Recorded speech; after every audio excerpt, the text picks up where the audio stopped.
Thanks for joining us. I'm Megan Roberts. A cover-up by the federal government. That is what one First Nation chief in Fort Chipewyan, Alberta is alleging tonight. Leaders from the 3 Indigenous communities in Fort Chipewyan are upset that the federal government failed to warn them about water contamination for 7 years. They say Transport Canada knew about elevated levels of heavy metal around a dock in the town after a report was issued in 2017. But that report was never shared with residents. The CBC's Terry Reith has the latest. Fort Chipewyan has no roads in and no roads out, just a dock that allows barges to come up the Athabasca River bringing goods. And it is sediment around that dock, which is owned by Transport Canada, that is at issue. This summer, community leaders learned about the 2017 report through a third-party contractor. They say it shows higher than acceptable levels of arsenic, mercury, uranium, and hydrocarbons. Mikisew Cree Chief Billy Joe Tuckero says the news is troubling. We as community people, we're very scared now finding this out because a lot of us allow our kids to go into those waters for recreational use because we know that being a remote community, kids will access any waters that they can. It's very alarming. Right now, he's urging residents to stay away from the area.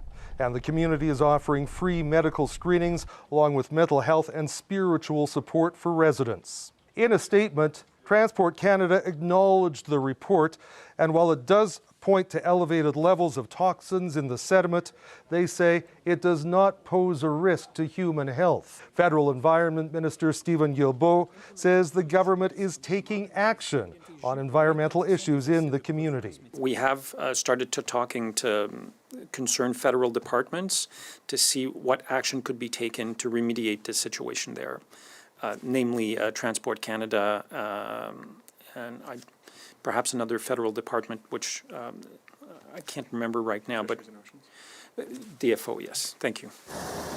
Environmental and health issues are nothing new to the region. Last year, they learned that more than 1 billion liters of contaminated water from Imperial's Kearl oil sands mine had been seeping into the groundwater. Guilbeault traveled to the area in August, promising $12 million to complete a 10-year study on the health impacts. Terry Reith, CBC News, Edmonton. Fort Chipewyan leaders say the dock is used heavily by community members, including children. They describe the impact this announcement is having on their community. This dock is in the middle of our community. Our kids swim there. People eat berries from the land and bring it to the shores of the big dock. There's fish there. It is also close to the water intake for the town's drinking water. We even have fishing derbies there every year. All things that Transport Canada was aware of, and yet they never told us of the contamination. The federal government always talks about truth and reconciliation, but yet they cannot be truthful to something that's so important to us, and that's the health of our water. We as community people, we're very scared now finding this out. One of the replies that I got, oh my God, my kid was swimming there last night. What should I do? Are they going to get sick? Or, my girl was 2 years old. She's swimming there, and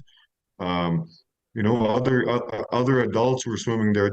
This is a regular thing. They swim there all summer long. For 7 years, people use that area, man. A lot of young kids have started to get sick in community, and people are wondering why. I thought about this last night.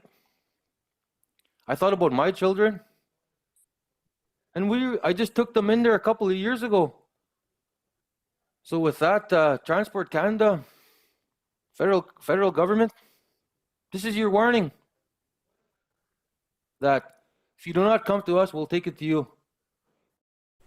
Chief Tuckero says the Miksuk Cree Nation is looking at legal avenues in this case, including breaches of their Aboriginal and treaty rights. Meanwhile, members of a First Nation in southwestern Ontario have had to leave their homes this week. A nearby petrochemical plant is removing a potentially toxic chemical compound from its facility. Chris Ensing explains. Aamjiwnaang First Nation is surrounded by oil refineries and the cluster of chemical companies feeding off them. It's nicknamed Chemical Valley. This tank holds the chemical benzene. The risk of contracting cancer increases with the length of time you're exposed to a carcinogen. Benzene is a very well-established carcinogen. This has been my home. Plain lives on the edge of the evacuation zone. About 100 people have left this community, warned that the air they breathe might not be safe, while work is underway to repair the storage tank. We got a really good community, but yeah, there's been some sicknesses. It's happening by federal and provincial order, after both governments told Ineos Styrolution to reduce emissions back in the spring. People were treated in hospital for benzene exposure following a spike in air monitoring readings at the time. In a statement to CBC News, Ineos says the work will reduce emissions when it's complete, but the repair process will lead to elevated levels beyond government targets. It says it respects Aamjiwnaang's choice to evacuate.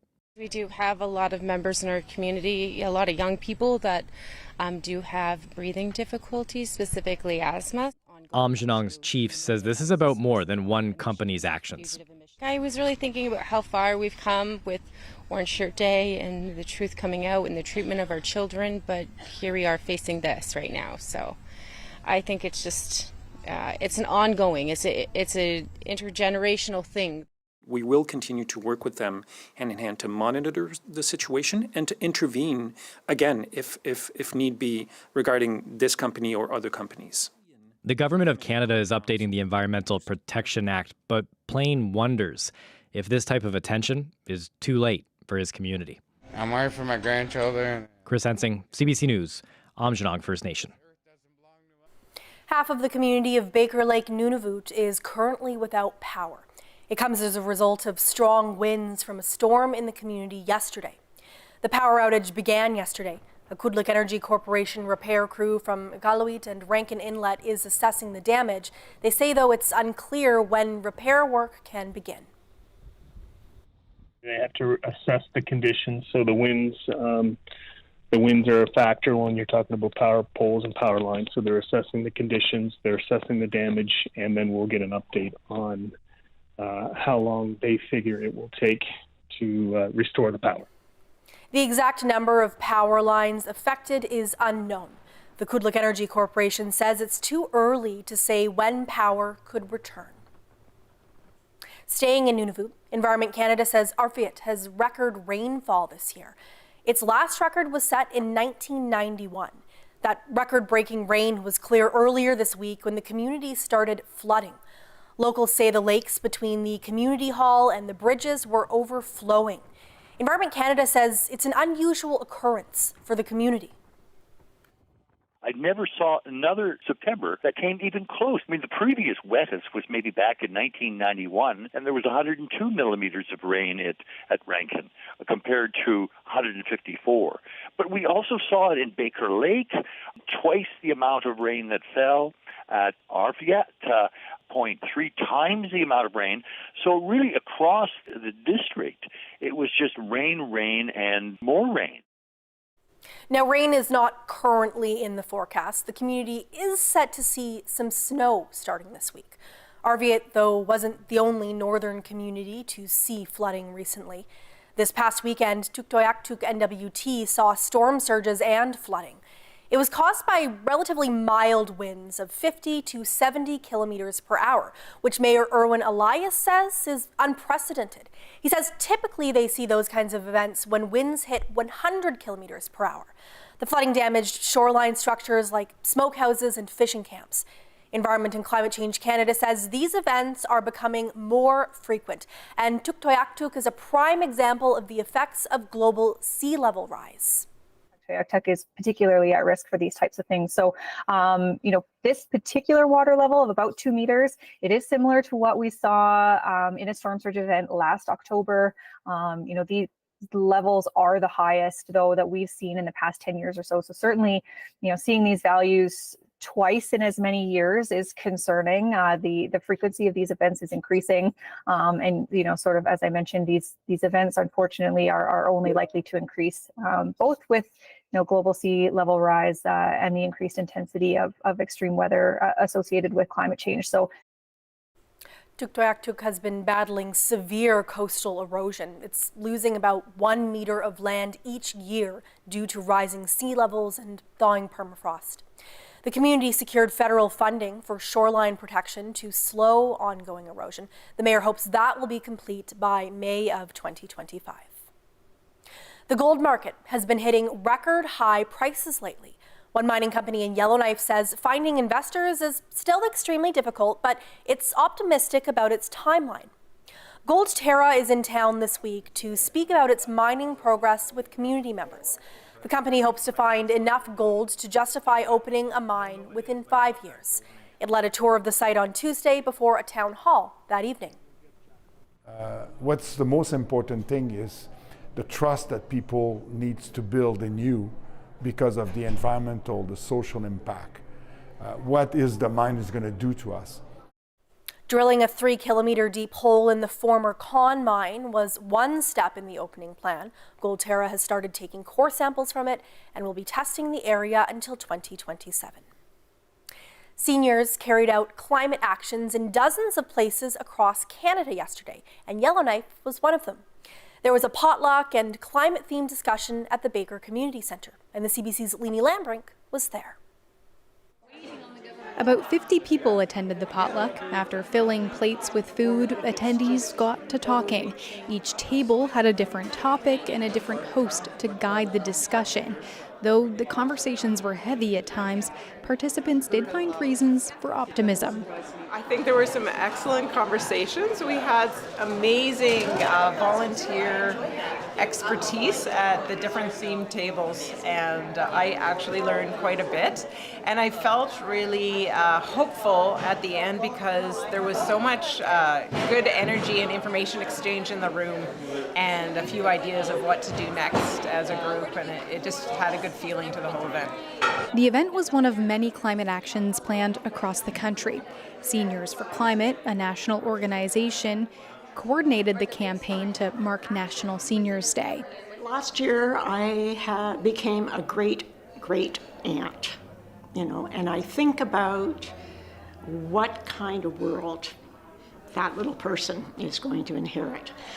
And it's not a hopeful world at the moment. And I think that if we all work together, I think we can change that. Seniors for Climate says events were planned in 76 places across Canada.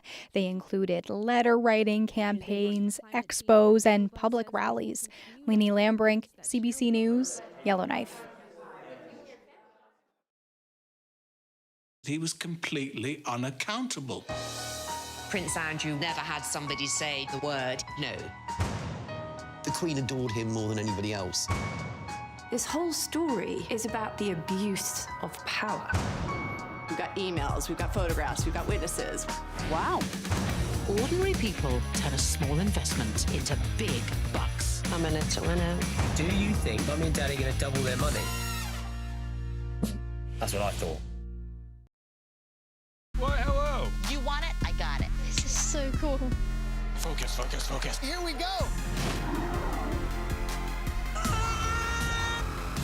Oh, imagine how good the TV's gonna look now. Good God! This is incredible. Did you know this? As if. Could the pressure be any higher?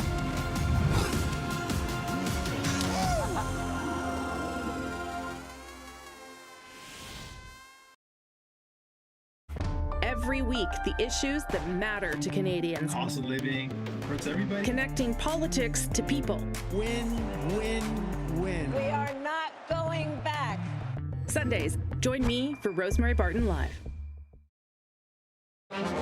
it makes sense that they get a larger share, or does it? Welcome to the Greenbelt. All of this, just single detached homes? Yes. What do we know? I think we can explain. About that with Andrew Chang. Watch free on CBC Gem. It's got to come from the heart. I will cry. You're so together. How much more connected do you want to be? See you there.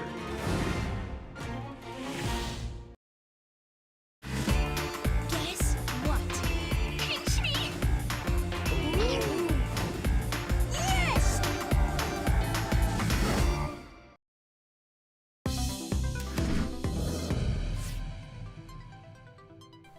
The Yukon Legislative Assembly began its fall sitting today. The first question period saw the opposition parties hammer the Liberal government over the Eagle gold mine spill, rural dump closure, and school construction plans. MLAs also began debate on this year's supplementary budget.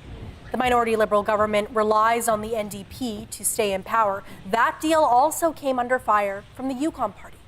The session will run for several weeks. MLAs will decide later on an exact session length. The governing Yukon Liberals have shifted their stance on building a new elementary school in downtown Whitehorse. But as Cheryl Kawaja reports, for some residents, the change doesn't go far enough. At the opening of the Yukon Legislature, the government introduced a motion to explore options for a downtown school in Whitehorse, signaling a shift in their approach. There's still much to explore, but I want Yukoners to know that a downtown school is part of the Liberal government's vision for a strong, vibrant, and healthy capital city. There are already plans to move the aging Whitehorse Elementary from downtown to the Takini area. Brooke Land-Murphy is among a group of parents and downtown residents petitioning to build a new elementary school in the downtown core. Cautious optimism. Last year, the opposition parties voted in favor of an NDP motion calling to ensure there continues to be an elementary school in the downtown, but it did not have Liberal support. Reaction to the about face is mixed. Yeah, I think it would be a good idea to have a downtown school that's inclusive of everybody. It's not, for a particular specialty. Just in terms of the vibrancy of the downtown, I think it's useful to have some type of a school downtown. But not all parents are sure. I myself would prefer not because of what's going on down here. It's not safe down here anymore. It isn't. The town has gone to heck, so no, I'm not for having one downtown. And for some, like Land-Murphy, this new message from the government to look at options for a downtown elementary school stops short. I mean, the commitment to engage is a great start, and that is where all these kinds of decisions should start with. They should have engaged prior to making the decision to close Whitehorse Elementary.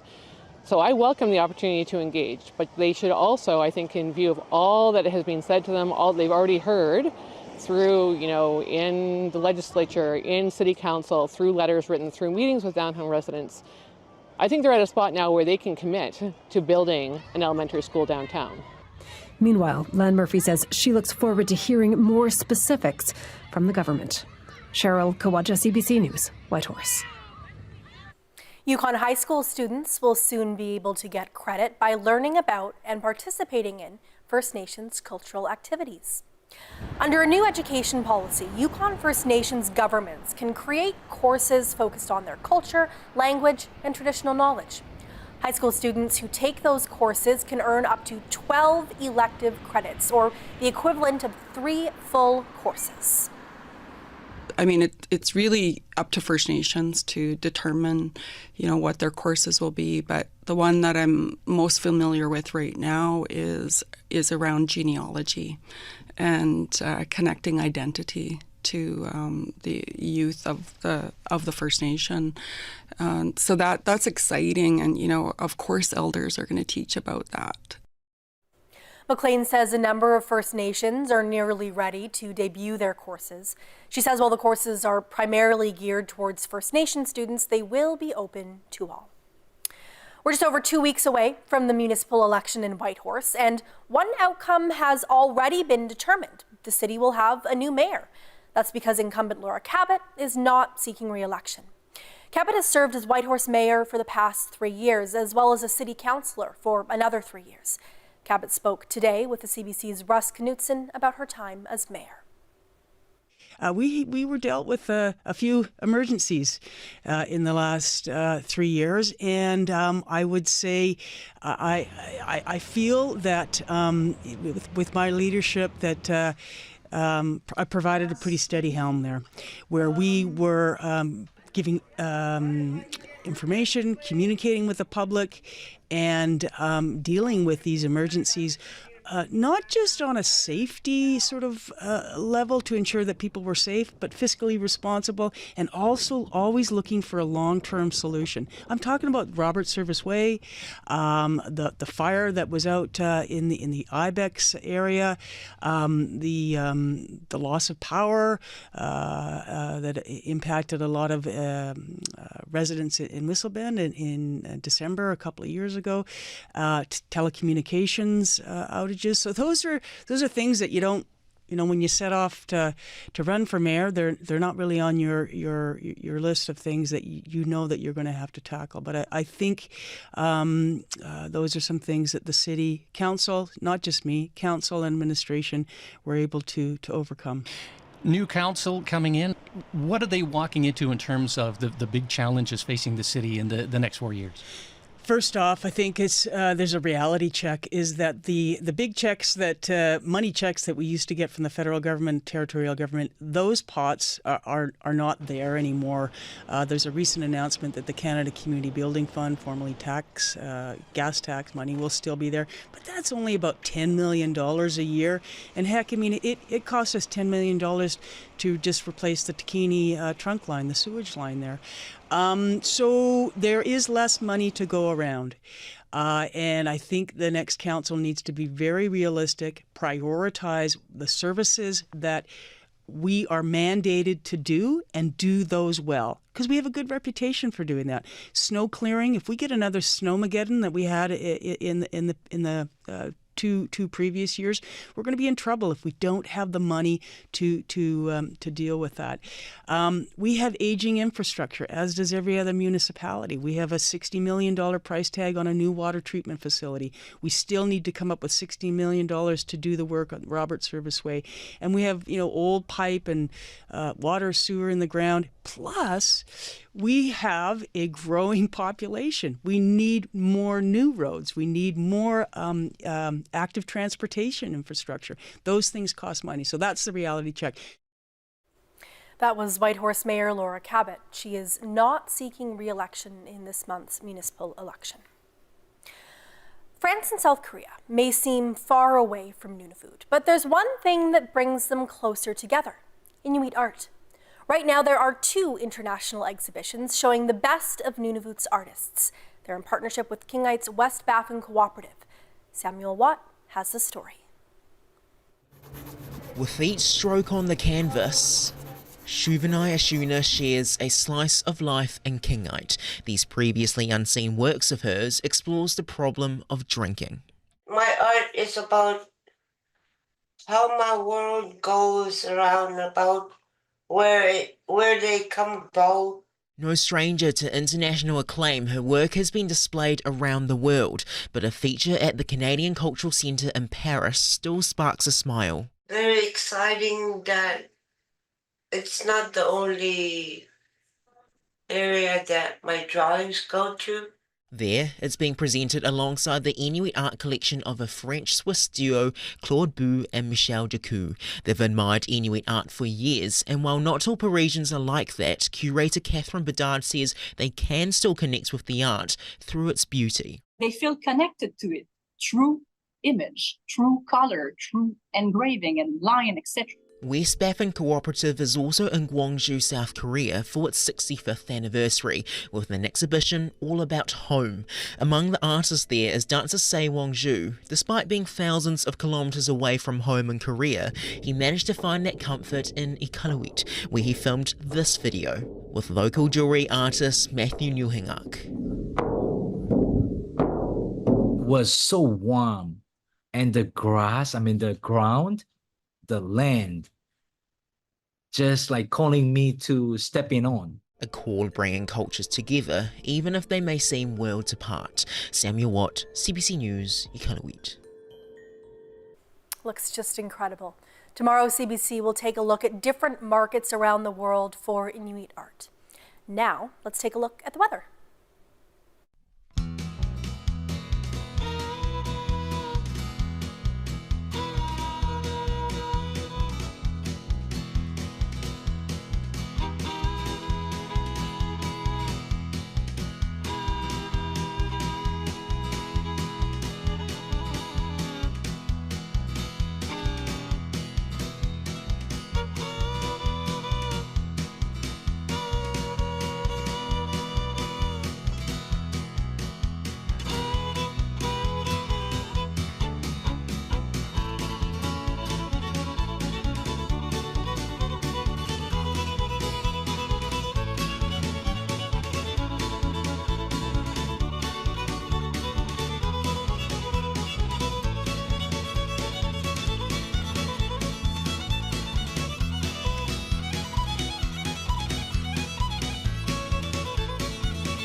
And that is Northbeat for tonight. For news anytime, you can always go to our website, cbc.ca/north.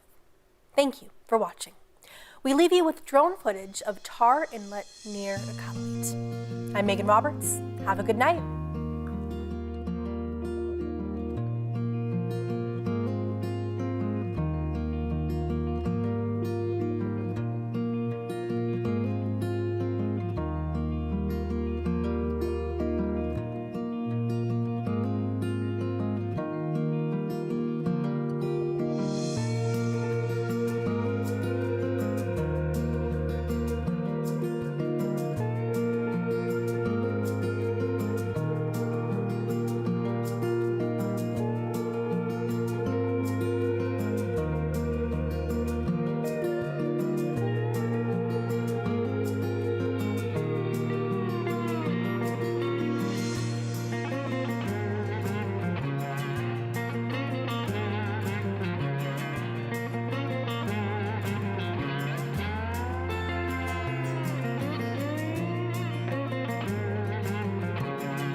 Hi, friends. Guess what? Pinch me. Ooh. Mind blown. Yes! I'm not a delicate lady. I don't know who needs to hear this. I had a man do an impression of me recently, and he lowered his voice, so... What's going on upstairs for them? I'm sorry. Nailed it. Your sister. She tried to kill herself. Mom showed me your suicide note. Thank you for putting me on it. I was like 2/3 down the list. Feels like I was an afterthought. I just didn't want it to go to your head. Every week, the issues that matter to Canadians. Cost of living hurts everybody. Connecting politics to people. We are not going back. Join me for Rosemary Barton Live.